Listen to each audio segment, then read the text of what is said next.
Welcome back to the ZIZO Effect podcast. Today, we're thrilled to continue our journey through part 2 of the ZIZO Origin Story, picking up right where we left off last week. Building upon the foundation we laid in our previous episode, we now delve into the pivotal moment when Jimmy's vision for revolutionizing the workplace materialized with the launch of ZIZO. From its very inception to its initial strides, we uncover the narrative behind the platform that's reshaping employee engagement and productivity. If you haven't yet, please be sure to check out part 1 of this conversation in episode 8 to learn more about ZIZO's foundation and the man behind it. So, get ready to dive back into the evolution of ZIZO. This is part 2 of ZIZO's origin story. Get ready, it's game time.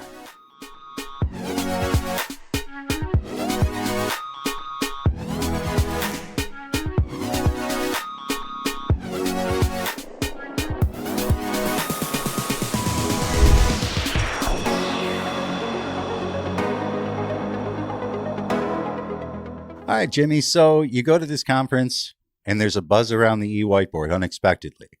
You came home and you got some things to think about. Tell me about what happened next. Yeah, when I decided, like, okay, this is the moment. This is the moment. I remember when I shelved the e-whiteboard and I said, one day I will bring this back. This was the moment I was looking for. And I wanted to make sure that it is really the moment. And why is this the moment? And so before even, spending any money on starting to build a new venture or bringing back the current one, I had to evaluate why. Why is now the right moment? I had, I talked about it in our last episode. Like, I know that things have changed, increasing wages, the gig economy. There's a younger generation that's entering the workforce. What makes this all different? How is this impacting? And so I did some deep research into all of those things and looked at, is this a temporary shift? Is this going to continue? And, and all of those, wages are never going to go back down. The generation is never going to, they may get older, but it's always going to be a younger generation. And the gig economy looked like it was here to stay. Right? Uber was really taking off. New companies, rideshare companies like Lyft were coming into the marketplace. You had, I believe, even Instacart and DoorDash was starting to come around. So that was scaling. And there's still a host of other personal gig type platforms like Fiverr and Upwork that were out there, that not just for driving. And then, I wanted to uncover what made eWhiteboard so successful. And so I hired this UX UI designer, which is kind of, people ask, well, why UX UI? Isn't this just more user experience, user interface? And it is, but more about the experience. What part of the eWhiteboard experience? What about it was so successful? And so we hired this individual, and she did a ton of interviews with people who have used the platform within my organization because they've used it the most. And then some people who worked outside in different agencies and who haven't used the platform. She created a comprehensive report. It's about 50 or 60 pages, which included building the personas, like, for each stakeholder, from the agent to the supervisor to the manager and director and owner, and what was important to each one of those. And there was one common characteristic that really stuck out for her and, that she put into the report, which was the gamification aspect of the whiteboard. Wow. We've talked at length about the strength and the importance, of gamification when done right. But so correct me if I'm wrong. At this point, then you're doing all this research, you're looking into what was successful about eWhiteboard, you're finding out gamification was the key. You still have your agencies at this point. Yeah, this process started in 2018. Yeah. I decided to sell my agency and made the decision, actually executed, the transaction in February of 2020. And so there was 2 years of extensive research, beyond just the why, but the how. Yeah. Into we're going to build it before making that final decision.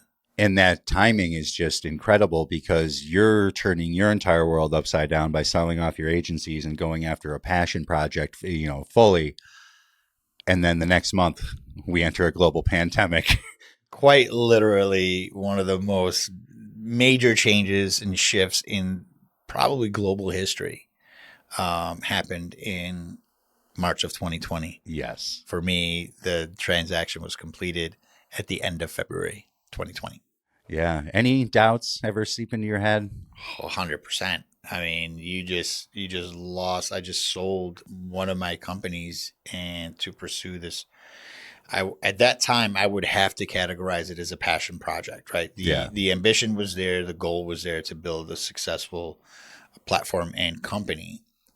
But until you've gotten traction and product market fit and, bringing some revenues in, it's still idea. A dream's a dream until it's real. A dream. I mean, yeah. Yeah. And so, I decided to move forward, regardless. So after the pandemic hit, we had about a month or so where it's like we're scrambling, trying to figure out what it is that we're going to do. And then in April 2020, I hired my CTO.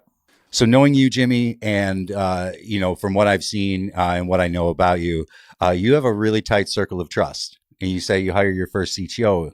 If I remember correctly, it was somebody that you'd worked with before, right? Yes. Yannick Tessier and I had worked on a prior project back in 2015. And it was an idea and a concept that ultimately I had to shelve as well. Yeah. And I'm not going to get into it, but a lot of the technologies that we were building at that time came into the marketplace in various forms, and it was a great experience. It was disappointing, but I think failure is part of success, and I think that experience helped both Yannick and I decide how we want to operate. And yes, we began to work together again, and that was a decision that we both made, and I think we're both glad that we made. Yeah, that's awesome. So, gamification is going to be the key. We know we have leaderboards, right? You put a list of best to worst, you create a leaderboard. We talked about that. You talk about the friendly competitions within collections. But talk to me about some of the steps. What goes into building a video game-like experience from scratch? From scratch, yeah. I mean, maybe we weren't going from scratch because we had the e-whiteboard as kind of a foundational element, but we knew there was so much that we had to change that it is pretty much from scratch. We didn't use any of the coding. We didn't use any of the functionality. We didn't use anything from the e-whiteboard. We did literally start from scratch. And I had 3 objectives that, was the beginning of the vision. Number 1, this had to be fully automated. I didn't want another system that depended on human interaction to make this a success or a failure. My first experience with the whiteboard, it stung, and knowing that, I knew the benefit of this platform, but people just couldn't keep the data accurate, really hurt me. And as much effort as I put into trying to help people, manage the data and the information and the importance of the accuracy, it never took. And it was just, there's no way it was going to be scalable anyway. So I knew that we had to integrate directly with systems of record. Objective number 1, automation. You do that through direct integration. And while thinking about doing this, it was not just a single data set or data source, but multiple data sources. I knew that in my operation, I got some information from my collection software and I got a lot of information from the e-whiteboard, but there were other systems. Phone systems, dialer systems. If you had any call scorecards, right, that did your analysis, that was later, new technologies were coming out where you can analyze and score the quality of each call. There's compliance, there's time and attendance, there's a whole host of other systems that, people are going into to pull data from. I wanted to centralize that and I wanted to give them one source of truth. So while we're doing this, let's do it right. So that was objective number 1. The objective number 2 is we are going to have a huge data warehouse with a ton of data. And I want to be able to provide as much insight into that data as possible in a format that's easily digestible and actionable. And so that was objective number 2, provide actionable business intelligence. Give them one source, one place to go get it. Without having to be an Excel master. Without having to do anything. And, it's customized, for your own purposes. And, again, everything that I'm thinking about here is to be scalable. Yeah. So even like we didn't think about collections being our target market. We thought about this needs to scale to all call centers, and then it needs to scale beyond call centers. We had 3 criteria. We still do.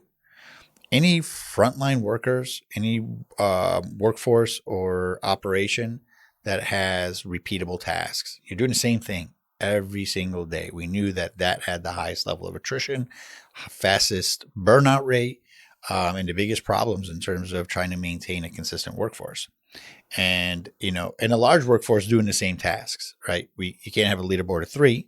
You're always going to be the top 3. So, and that's call centers was a big part of that. But so is sales, so is retail, even manufacturing in some cases, although a lot of automation has replaced that. And then the third is a fully immersive, gamified experience that is also automated. So very ambitious. I know you chuckle, and I probably chuckle at myself. Yeah, in those early stages. I wouldn't believe it if I didn't see it with my own eyes every day. Yeah, I'm still so proud of what we've been able to build here at ZIZO, and maybe a little bit in awe. I know what I'm capable of. Sometimes my dream is too big, and people have to kind of like, whoa, how do you expect to do that? And so pushing and getting, our developers to accomplish what, my vision was I'm very proud of their ability to do that. Yeah. And we're going to get into so much more of that. But again, you just mentioned your team. I would love for you to talk to me a little bit more about your circle of trust, some of the early members of the ZIZO family, people that are literally your family. Yes. People that you'd worked with in the past, and some new people that you've met. Who were some of the people that you brought in that helped you bring this to life? Are you trying to get credit here? Do you want me to put? No, we haven't reached. Don't worry. Well, there's a pivotal moment later in September of 2021 we'll get to. I was like, let's talk about Andrew. Like, you've been talking too much. Hey, I know. I'm talking before me. Yeah, no, I mean, Titus Tallchief, who has been my business partner in all of my endeavors, starting back in 2010. So when I got involved, he was one of the first people that I hired. Not one of the first, but early people that definitely the one who has been with me for the longest time. Him and Mo Soleo, who is, she's been with me at the agency at every step of the way. She's been with me in any capacity that we needed her, whether it's a payment processor, doing bookkeeping, HR, party planning, office manager, party planning. She's just so amazing. And Titus, from an operational standpoint, ran the agencies and then ran my debt buying company and is now part of the ZIZO operation. And his insight into the operational side in terms of the product itself, but also running a company. So there's 2 parts to this business. It's building a product, but also building a team to build the product. And that's a very difficult, and then scale the product and sell the product and support the product. And, customer service and customer success is a big part of that. But Mo and Titus, who have been here since day one, we of course, Yannick is not with us today. He's still alive, but I mean, there's times and moments where, people's journeys, they crisscross, and at some point he may come back. I mean, the door's always open, and he wanted to, venture into a different area. And so the journey, take care of his family. Yeah. And, for us, we've had a couple other hires that were amazing. Yeah. And a couple of hires that may not have been as amazing, but they're all experiences that we value and treasure here at ZIZO. Yeah, exactly. We won't get into names of the not amazing. There's not many of those. Of course not. No. And they've all, and the thing is, from my experience is that every single person has brought value and taught me something. 100%. I love the culture and I love what we do to find people that are going to be a good fit. But, that's still the now, and I still want to get into what you were building. So, we talked KPIs a lot in the last episode and how you reverse engineered from your primary KPI to find out the behaviors that you wanted to track. Not every KPI was created equally. You mentioned your rank levels. You talked about the leaderboard, of course, being almost unintentional just by ranking your agents in lists from best to worst. But when you knew that you needed to build a video game platform, what was the first feature that you knew had to be a part of it? I think you had said it with leaderboard. I think that was like, I didn't have to think about that. That already existed. It's a natural part of any gamified game mechanic in most video games and operations. And that was just a no-brainer. And that wasn't something that I considered. But I think the thought process for me wasn't necessarily about the feature itself, but it was about the task of reward distribution, right? I wanted 100% participation. And that was one of the things that when I reflect back on the gamified culture of call centers, specifically collections, is that when you do any form of contests and tournaments, there's only a handful of participants that are actually being rewarded and recognized. Only one person can win a contest. We've even tried like, hey, we're going to have enough prizes here where everybody could win. We'll have the different levels of prizes and, even do drawings. And then, it's always some form of problem where somebody's upset or disappointed or unhappy. And I wanted to remove all of the negative aspects of gamification. And I wanted to give everybody an opportunity to compete against themselves. And so when looking at, and my inspiration came a lot from video games. And when you look at video games, one of the common features in video games is getting challenges. Yeah. Right. And so to me, that was something where it's, you're not competing against anybody else. Is can you do this? And if you can, you're going to earn a reward. And, and in the beginning in a video game, it's easy, right? If you come in and you're at the most difficult level, you're never going to get past that level. You're never going to continue playing that game. No. So it was more about the game experience for me. Coming in, being able to achieve something and accomplish something relatively easily, and incrementally getting more difficult. So it was the game engine that I first worked on. It's what is the intelligence, the logic that's really going to drive this platform without manual management. And so the game engine was the first real big thing that I worked on. No, I'm not going to ask you to share any intellectual property or anything like that, give any, behind the scenes secrets as far as how our platform works by any means. But, I'm going to be honest with you here, Jimmy. I've been here 2.5 years. We talk about core. We talk about the reward distribution matrix and the game engine. And I'm still not sure I'm 100% certain what all of those are. What was that process like, man? How did you even start?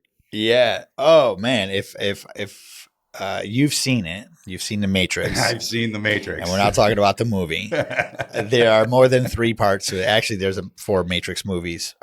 We are up to Matrix 5 in terms of our original spreadsheet. So I started with a spreadsheet, and it had 20 different tabs with all the different functionalities in it. And so from there, I built a Power BI tool, and that, took that. Actually, I built a prototype of our game engine in a database and was able to take 10 years of my historics. And I'm fast forwarding through this story, but to validate both the game experience, the reward distribution, the acceleration through careers and rank levels. Because after I've set kind of like the rule sets, like from difficulty level, right? 25 rank levels, difficulty levels accelerating through the rank levels, rewards matching the difficulty levels and the rank levels, and the logic that allows people to get promoted and demoted, which is a feature that I didn't have in the e-whiteboard, the ability to go backwards. But all of that needed to be fully automated and work with a budget that is unique to every customer without having to change anything in the core. So that experience I loved it. I'm a nerd.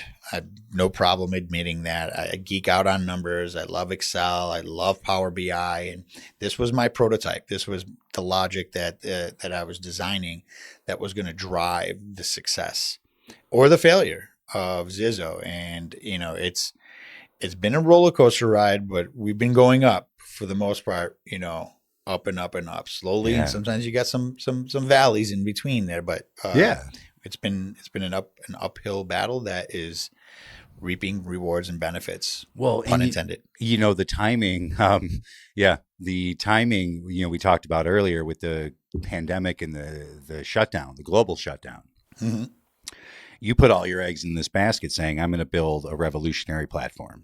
It's going to have the game engine. It's going to have the reward distribution matrix. It's going to include everything that's like a video game. It's still going to include the data. It's going to have the direct integrations with multiple systems of record to make sure that we're that one source of truth. And we're not even at the end of 2021 yet. No, you're not even getting to the interface. We're still on the back end. Yeah, we're still on the back end. So, but you read my mind because I wanted to ask you, this was about how long was this initial process of building these things out before you even started thinking about or building in the interface? No, the interface was actually was designed. The original version was designed even before. The white one? Yes. That was before we even began programming. Okay. So when you go to build a platform, an idea, when you go from ideation to developing, you have to have some visual aids, right? So it's a mock-up, that goes from low fidelity wireframes to, you can go from low to mid to high, or you go from low to high, where you start to really design the user experience. So you do that before development, and you do that visually, and you mock it up and you design it and you start to kind of test it. We had our original design. I don't think we did launch in the sandbox with the original design, but I think before we launched into the marketplace and what we call production now, we had made some significant design changes to that. So, the interface was originally designed with the first concepts, the ideas. And again, that was designed with MVP in mind. So, and people don't know, MVP stands for minimal viable product. And when you're developing something, you don't develop the entire vision. No. You need the functionality there. And well, you can't, because it's going to take you years and years to get the full vision, especially with all of the features that I had in mind. You have to go in with, hey, let's get started and put something out and let's get feedback. Yeah. Is this what you want? Is this what you need? Do you like it? Does this work? Does that work? And so between, when we started talking about the long-term vision of ZIZO's user experience, we started making some modifications to the interface. Definitely. So, we'll fast forward. I know that I've told this story in the past, maybe not on the podcast, but you mentioned Titus, your partner in crime. I'm sorry, I shouldn't say that about him. There is a story that at some point we'll give him the opportunity to share. Yes, your partner in business. Yes. I didn't mean to drop that bomb. Oh wait. All right, now we have to tell the story. Now we have to tell the story. So, quick aside, we'll have to put a picture of Titus. But he had designed. It's funny, is his son is here, and he was part of this story. Designed a fake bomb. He used the cardboard roll from paper towels, like 3 or 4 of them, tied them together like dynamite and with black electrical tape, put a broken iPod, This is back in the day. So the old technology, a broken iPod, taped it to it, put some wires on it, made it look like a bomb, and put a magnet on it. And he thought it would be funny. They were playing some games. His kids were very young, and they were playing like whatever types of games. And he came to the office here. I was working on the weekend, and he attached it to my vehicle. I was on my way to Canada, and I had to cross a border, an international border. Fortunately for me, actually, no, he came to my house and put it on my car. I had to come to work and get my passport because it was in my desk. So I came to work. Fortunately for me, unfortunately for Titus, that contraption that he made, this fake contraption, fell off in front of the door of my office building. Fast forward, Monday morning, I get a phone call, and from Mo, says, "Hey Jimmy, you got to get down here quickly." I said, "What's going on?" He's like, "Elmwood is closed. There's a bomb in front of our building, and there's the bomb team, or what do they call it? Bomb squad. Bomb squad. Thank you. The bomb squad's in front of our building." So I'm driving down, and I got rerouted, and I had to walk. Yeah, to get no, to the I office. couldn't get through. I was working at the time in that office, and I was taking the bus, and I couldn't get through. So you remember. And so what happened was Mo recognized, or thought at least, that, hey, because he brought it into the office and she's seen it, and she went to the police and says, I think I may know what that is, and it's not real. And they questioned her, and they said, no, it's a fake bomb. It's not real. They had people in, the news was there. Oh yeah. They had people in that whole suit with, to dismantle a bomb. I think they may have had a robot. I think they did. Yeah. And so she explained the story, saying, here's what happened. My boss made that. And so the police came, and they said, "We have some questions for you. Do you mind coming with us down to the station?" And he thought, okay, well, yeah, there's no big deal. Of course. Yeah, I'll answer it. Yeah, this was a game. I was playing it with my kids. I put it on my brother-in-law's car. It was not meant to be found, and nobody was meant to call the police, but he wound up getting arrested. He was exonerated for that, but it was in the news, and his name became synonymous with this bomb. So, he carried partner in crime. He is the bomb. That might be a bonus. So that aside. Okay. Yeah. So I've mentioned in the past, or not. I honestly can't remember. I'm like legitimately asking. Do you know? Have I talked about how I got this job? You could talk about it again. Okay. Yeah. I've known Titus, as I've mentioned, for a very long time. Him and I worked at a record store together back when I met him when I was 17 years old, and we've hit it off right away. He's been like an older brother, hell, even a father figure at times to me, and we've worked together. He was the one who recruited me for collections as well. He's the one who brought me in. That's when I worked for you for the first time, and I also will never forget interviewing for a position with you and not getting the job, but it's okay because here I am in 2024 doing a podcast with you somehow. But anyway, I digress. I'd always been in touch with Titus, and I was a mail carrier hating my life, and he had reached out about this company that was starting, or that was going, and they were looking for a customer success manager. I was like, sure. And he set me up for, an interview, and I looked at the website, and I'm like, I have no idea what the hell this company does. I can't figure it out. What is gamification? I don't even get it, but I need another job. So basically that brings me to my next question. September of 2021, you hired me as your customer success manager. And I'm just wondering, how has your life changed since that moment? Well, I mean, quite a bit. I think that the world has changed. Going back real quick, when you talk about the pandemic, because I think that's something that we've got to talk about. Not only was the fear of, hey, I don't know what it's going to look like. Is there going to be a company here for me to even build? Is there going to be a need for it? And one of the big things that happened during the pandemic that I think accelerated the need for a product like this was the work from home. Yeah. I think very quickly people understood, like, yeah, we're going to work from home for a short period of time until this thing passes. Well, if you remember, they were saying, oh, it'll be no more than 6 weeks. 6 weeks. It was extended, and it kept on getting extended, and it kept on getting extended. And during that time, the government was putting out a ton of money, and a lot of people were, that was one of their more profitable years. If you reflect back, people were making good money. And they also recognized, like, I don't have to go into the office to be successful. And so this new culture of work from home was born. And a lot of people since then, even still to this day, have refused to come back into the office, whether the ownership's decision or the workforce says, no, we want to work from home. And, maybe there's some compromise in a few businesses where they do hybrid, where you've got to work in the office at least 2 or 3 days, and then you can work from home. And there's a variety of different types of setups from one extreme to the other. But that culture of work from home, everybody's disconnected.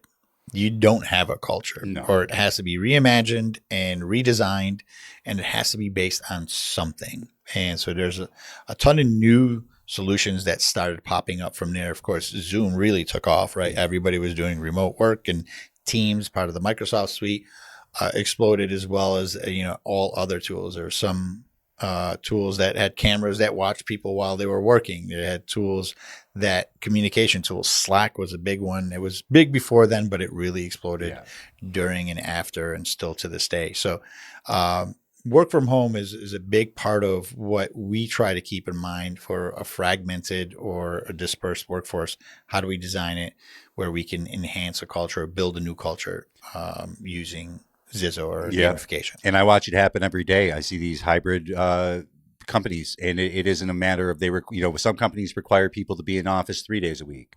Some require Tuesdays and Thursdays. Some offices, the people that are local have to be in the office full time, but they still hire remote workers who are at home. That's just the way that it goes. And I've seen culture building through ZIZO with my own eyes, and I've experienced the difference between the call centers that use ZIZO and call centers that don't. And there's a noticeable difference. So, I want to talk about a lot of the features and what separates ZIZO from other platforms that you mentioned.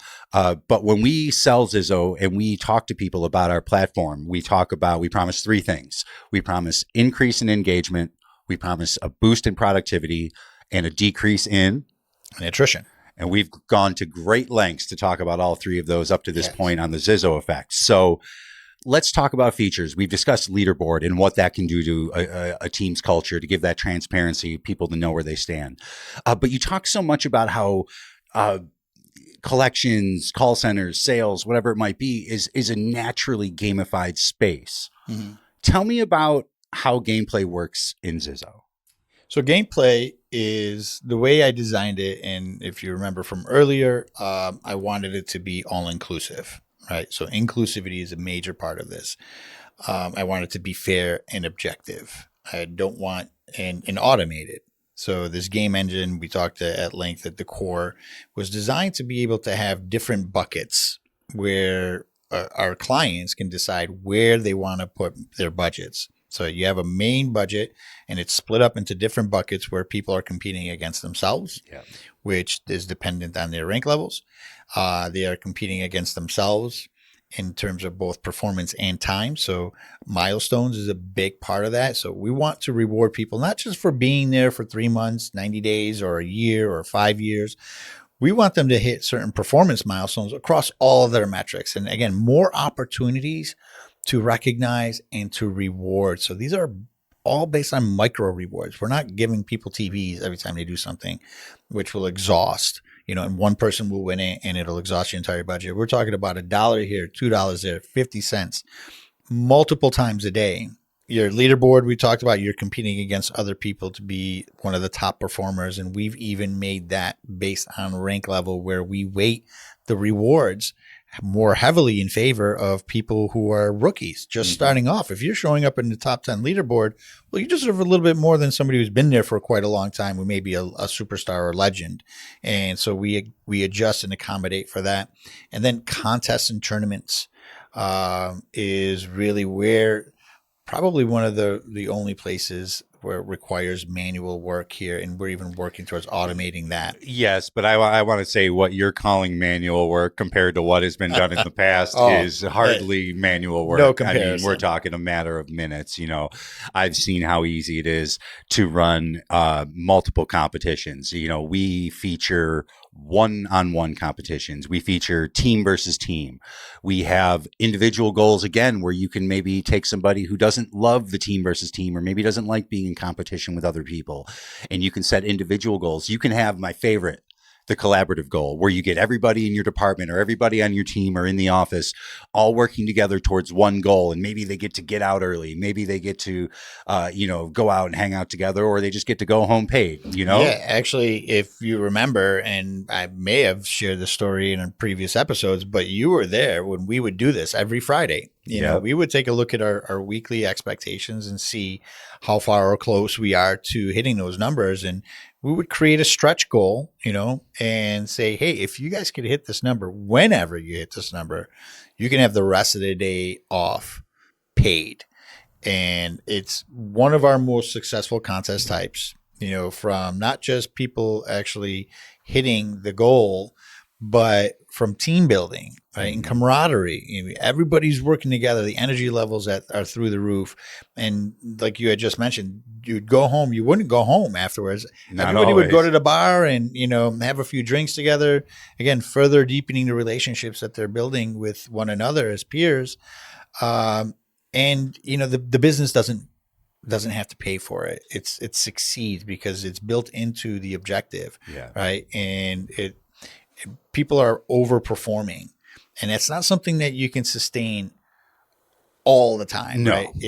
But you've got to know when to use those opportunities and present them. This platform provides the tools to automate those, and there's a couple more that I'd love for you to continue. There are. It's the tournaments, which I love. I love the battle royale tournaments where you literally set a point system. It's everybody for themselves fighting it out. It can be blind. It can be handicapped to meet different rank levels, which we are going to talk a little bit more about rank levels, because I know that they've evolved even since the initial inception of eWhiteboard. There's a single elimination bracket style tournament, which is so popular. And we just, getting off March Madness right now, all of our customers were utilizing the bracket tournament and just watching the friendly competition. If I see their emails and I see their teams messages back and forth to each other, egging each other on. And, that part is so cool. And when you say manual work, all you're doing, you're setting parameters and you're setting clear objectives for the competition.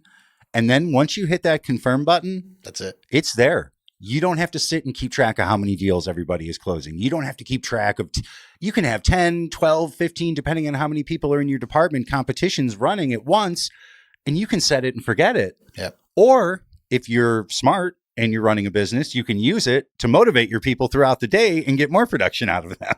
Yeah, there's different ways. I mean, all of the features that we've designed are designed with fail safes to prevent negative aspects of gamification. So even things like hiding the rules, right? Yep.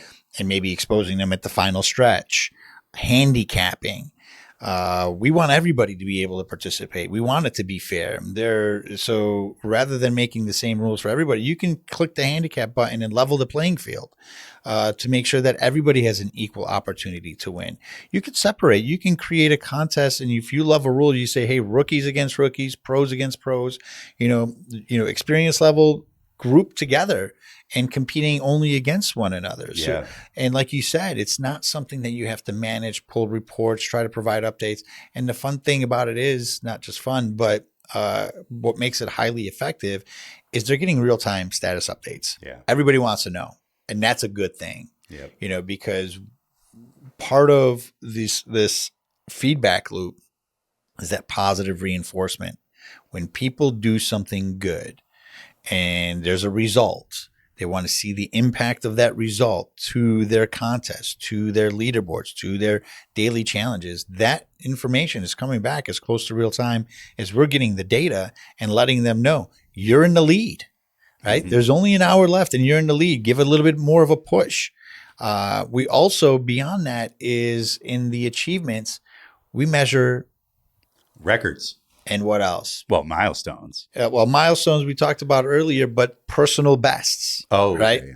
Records. And it's records, but there's a difference between your record for your own personal best and the department record, which everybody wants. Yeah. And then we've even expanded that so it includes, it's just not a single record. It's a daily record, weekly record, monthly record, all-time record, annual record across all of the KPIs. And same thing for personal best. And, our notification system lets people know you're this close to this, you're this close to that, giving them that additional motivation, that incentive. And that's part of this automation that we talk about. Is we want the data, we want to present the data, but we want that data to be as actionable as possible. Yes. One of the automated ways, gamification is more than just leaderboards and literal gameplay. Mm-hmm. You talk about earlier, you mentioned competing against yourself. One of my favorite features of ZIZO is the daily, weekly goals, where your agent comes in, your player, whatever you call them, your employee, they log into ZIZO. Not only do they get to see what is expected of them that day, but they're challenged to beat themselves. So whether it's inbound calls, outbound calls, number of deals closed, whatever it might be, they get daily challenges to compete against themselves. And the coolest part is when they reach that goal, not only do they get a reward, another goal shows up. Now, I made a joke on a previous episode about how my only reward for doing well at the post office was more work. This isn't the same thing because level 2 shows up. So not only does it combat complacency and that feeling of like, I did what I had to do and, I'm done for the day. Yeah, pat on the back, of course, nothing like that. It gives me something else to strive for. And what comes with that? A bigger reward. Yeah. And then I hit that one when it happens, level 3. And it goes all the way up to level 5. We have daily sets. You get 5, let's say, KPIs shown to you for your daily goals. They're your top 3. That are highlighted specifically for you in areas that were identified that you need to improve on, or maybe today you need to do a little bit better on. And you can hit level 1 on all 3 of those. You get a bonus chest with even more rewards in it. Yeah. There's constant rewards being placed in front of you. Complacency is one of the byproducts in a negative sense of gamification. And, you give somebody a goal, a target, and then you reward them for hitting that target. What happens in a lot of cases is people get really proud of themselves and maybe they did it in a very quick manner. In the first 2 hours, they hit their goal. Maybe it was a big deal that they closed and they get really comfortable after that. And they say, I've already done my job for the day. I don't have to do anymore. And so we want to try to offset that by constantly giving stretch goals. But not just to say, hey, go hit this because you already did that. We'll give you more. We'll constantly reward you. We're not moving the carrot, the proverbial carrot. No, we are. We're letting you have one. And then guess what? Here's another one. And it's a bigger one. Yes. And because we recognize it takes effort to get to your goal. And so we know it's going to take a little bit more effort, and you shouldn't get a small little reward. No. We're not measuring the increment between the rewards. We're measuring the fact that, hey, you did a lot more. You deserve a lot more. Yeah. And we keep doing that. So that's a great feature. And it gives that again, your tagline again for eWhiteboard, it's micromanagement without the micromanaging. Yep. This gives people a chance to micromanage themselves because they look every single day and they can see where they are. I mean, if they're not even 50% of the way and it's 3:00 p.m. and they're not going to hit that level 1, well, not only do they see that, everyone's going to see that. It's a way to push towards the end. So we have daily goals and weekly goals, which, work very similarly. And that hits them more in the short term. But you mentioned earlier milestones. Can you elaborate? Because milestones is one of the most interesting features of ZIZO and this is something that no one else is doing. Like, I don't care. People can look into our competition. I couldn't care less because nobody's doing this. Yeah, milestones was one thing that I really wanted to utilize and leverage as a game mechanic to retain talent for longer periods of time and to keep them constantly engaged. And we talk about that carrot increasingly getting bigger and bigger and bigger. Historically, time has always been one way to reward tenure or loyalty. And, time alone, it's good. It makes sense because attrition costs money, right? If somebody leaves, you have to hire and train somebody new, and it's going to take some time before you get the same sort of value from somebody who's been there for a while. So if you can retain your talent, you're going to get increased productivity. And if you can engage them and recognize them for the time that they've been there and combine that with performance, that's where you're going to get the most. And that's how we designed milestones: reward early, reward often, make it meaningful, but understand, like, get them addicted to that reward, that carrot, right? And every carrot's going to be bigger. And, it's a very complex algorithm. Like you said, I don't want to share my intellectual property here, but not every KPI is equal. Not every KPI is treated or rewarded equally, but every KPI is rewarded. And there's two different rewards whenever you hit it, or if you're performing at a higher level. And we put date stamps on every milestone. So if you hit it before that date, you get a bonus reward. So it might take the average person 3 weeks to hit 1,000 outbound call. I'm just using arbitrary numbers here. 3 weeks to make 1,000 outbound calls. Well, we're saying if you can do it in 2.5 weeks, there's actually an extra bonus in there for you. Yeah, we make it achievable. If it takes you 3 weeks, you're still going to get your reward. Yeah. But if you can do it a couple days early, here's something extra for you. And that is really special. And letting them know how close they are to whether the expiration date and the performance level. So somebody is informing them. If you had manual labor doing this task of checking people's statistics and letting them know, like, hey, you're this close to missing this bonus and you only need 3 more, talk offs and you got 2 days left. Let me help you get there. Yeah. Right. But if you're doing that manually, it's going to take you a workforce of at least 10 full-time employees. We're doing that like this. It's automated. It's in real time. And we're doing this across all of the different game mechanics, all of the different functionalities and features, whether it's contests, leaderboards, milestones, or challenges. We keep talking about rewards. I'd be remiss if I didn't say we should probably say what kinds of rewards they could earn within ZIZO. Tell me a little bit about the rewards, because I know that there's 3 things you can earn. 2 monetary, 1, if anyone's a gamer out there, they'll know what it means, and those being XP points, or XP, excuse me. That's like saying ATM machine. Yeah. It's the worst. PIN number. Yeah. So there's coins, there's Z-Bucks, which are backed by real dollars, and then you can earn experience points. Talk to me a little bit about the philosophy and the theory behind those. The currencies were born from the idea that, hey, not every prize is wanted by everybody. Meaning, if I'm going to put a new pair of Beats headphones. I may already own a pair. What am I going to do with that? Sell them? Right. And so, but same thing, if I'm going to sell, give away Bills tickets, I may not be a football fan. What am I going to do with those? Yeah. Give them away or sell them? And so we wanted to make sure that people are rewarded with tangible goods that they want. And so we made sure that we built a reward store where people could redeem their rewards. And we've talked about it in earlier episodes in terms of the different personas, savers and spenders, getting that instant gratification or saving up for that big reward. And you give people that option that they can spend it the way they want it. The different currencies gives us the opportunity to really leverage, and I don't know, we didn't talk about this yet, our 3D avatar system. And our avatar system gives individuals the ability to to present themselves in a unique Web3 format, right? This next generation. It's like emotes, but on steroids. That it was borrowed from a game called Fortnite, which my first experience, and I think I may have shared this before. When my son asked me for real money to go buy fake currency, to go buy fake dance moves and digital clothes, I was like, at first I was like, what the heck is this? And then when I realized how successful it was, I'm like, this is genius.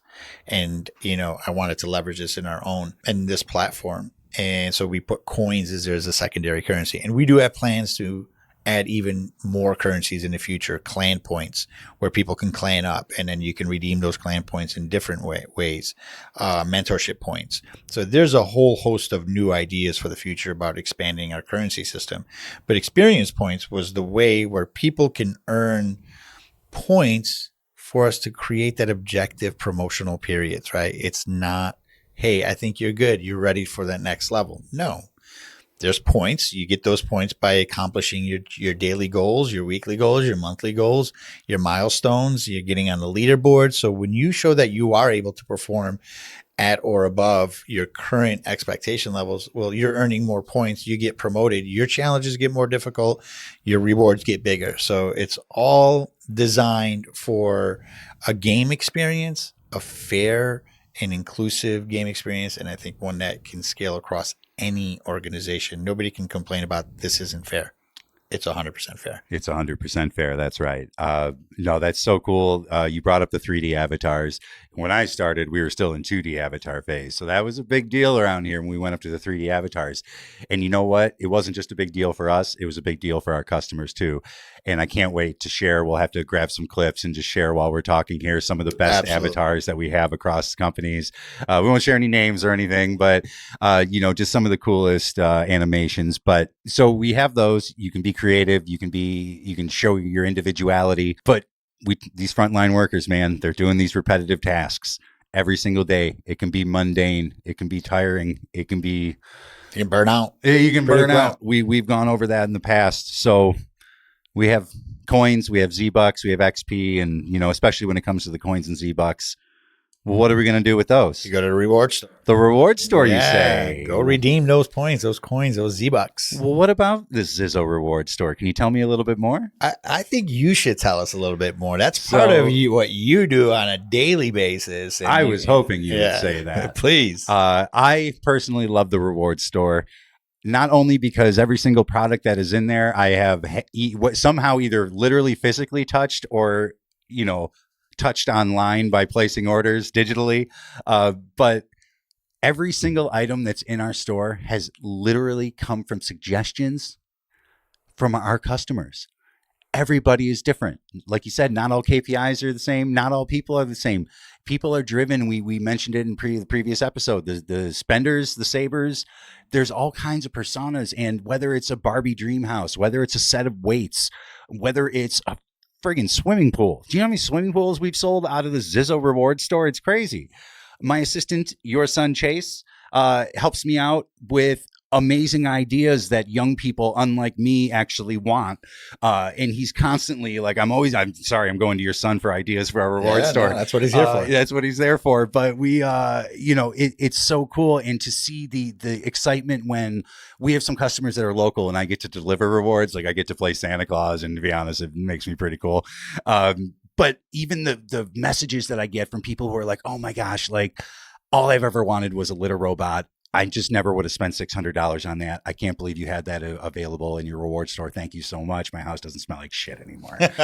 That's a really, really good point right there. And that was one of the reasons why we wanted to create these digital currencies that feel like points, right? It's that guilt-free incentive, because if you give people money and you put it in their paycheck, it goes towards their bills and they never really get that extrinsic feeling, that motivation to want to repeat that. But because they prioritize, as they should, their personal bills. This here is above and beyond compensation. And we hope that everybody's fairly compensated in what they're getting paid, helps them pay their personal bills. But this is an incentive and should be rewarded personally with things that they want personally that they would normally not spend money out of their paychecks to get. And we're talking about frontline workers. We're talking about a younger generation.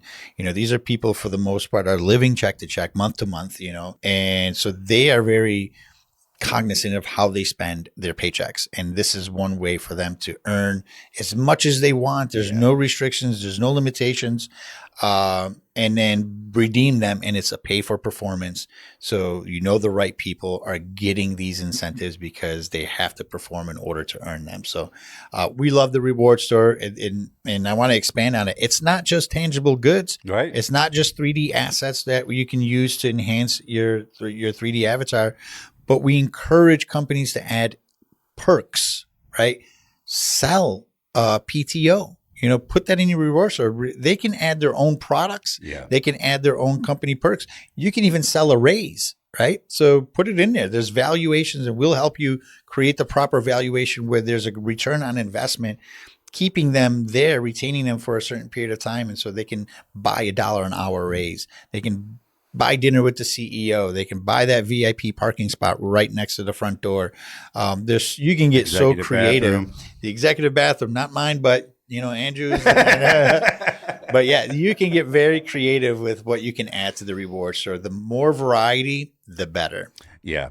Yeah, you're right. And that we do have another feature that I want to cover, and that's our reporting page. And that's for our leaders and our supervisors, our managers, executives that are behind the scenes, and they want to be able to do everything that you talked about in our last episode in part 1 of the ZIZO Origin Story with the e-whiteboard. Everything you were building, everything that you were creating through Excel, all the filters, breaking it down, getting it as granular as you possibly could. Well, guess what? We have that built into ZIZO as well.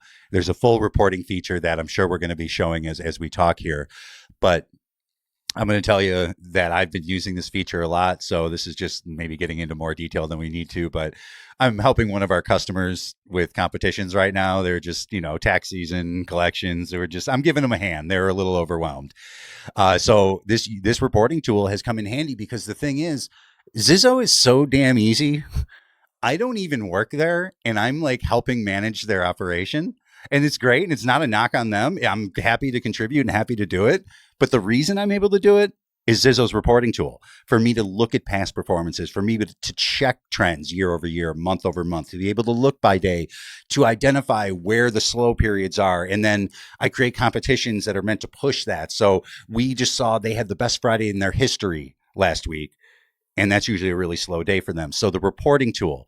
But before I ask you more about that, I want to ask you again, for those who maybe didn't tune into the first episode or maybe didn't catch part 1, what was the biggest downfall of the e-whiteboard?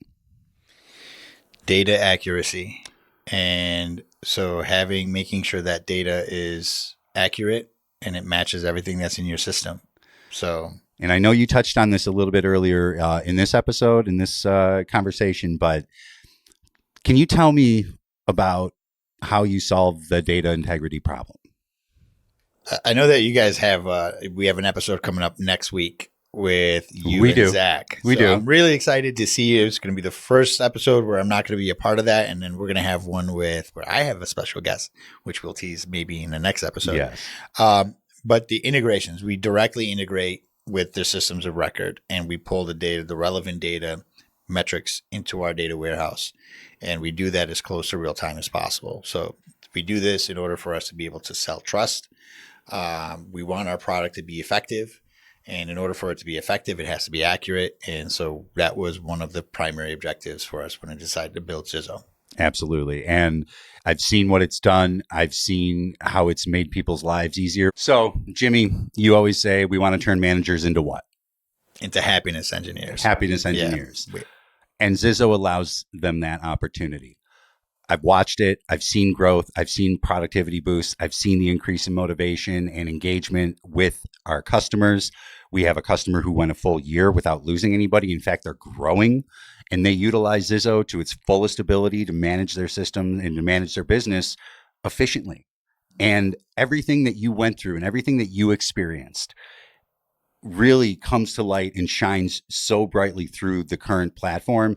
And I know I always find myself putting this disclaimer out there. I'm not just saying that because I'm sitting here with the visionary and the founder and the CEO of ZIZO, but I can tell you it is making a real difference in people's lives. And I love watching it. Thank you. Yeah. And I think that's probably one of the most fulfilling components of this. Of course, when you're building a business, when you're building something, there's a purpose to bringing that vision to life, but you want it to be effective. You want it to make a difference and change other people's lives the way it changed yours. So I'm excited. I want to share this with the world. I want to grow our user base. There's so much more that we are adding to this in the future. And, for anybody that wants to learn more about it, please reach out to us. But the manager experience is coming next. The executive experience is coming soon after. There's so many more agent features that we're building into this that's going to enhance the effectiveness of this. There's a bright future ahead for ZIZO, for our customers, and for anybody who wants to join our team. Well, I can tell you how I feel about this one feature we have coming up. So I can't even imagine how you feel about ZIZO as a whole, because there's a feature that's my baby that know is getting real close. Jimmy, I'm sure this has been really cool for you. I talked about the emotions that came up selling monster trucks with my son. To talk about all of this and to go through your history and everything that you've been through, the hurdles, the triumphs, the successes, the failures. What was your favorite part in the product development phase?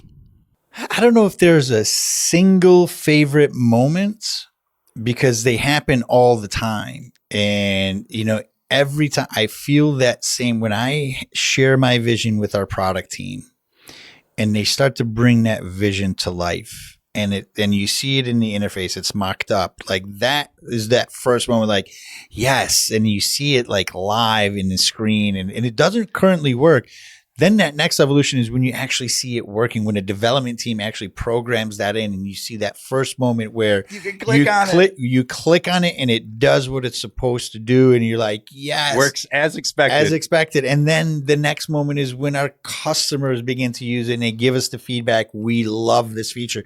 So, and those are happening all the time. So those are the moments that I live for. Yeah. And those are the things that I want to continue doing for our team, because I know that everybody is intrinsically motivated to bring that value to life to our customers and to get that feedback. I know I see you glowing every time, you're doing our demo and you talk about the success that we've had with our customers and what the feedback and the testimonials and, the case studies with all of the improvements and all of the metrics that we promise, the ZIZO effect, that we promise our customers they'll get when they implement our product. So it's not just one moment, it's a bunch of moments.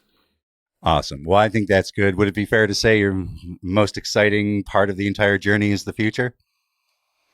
That would be fair to say, what the unknown and what could be. And I'm looking forward to it. I'm excited. Awesome. Well, Jimmy, it's been great getting to know you even better, hearing your story. Thank you so much for sharing it with us. I think there's so much valuable insights.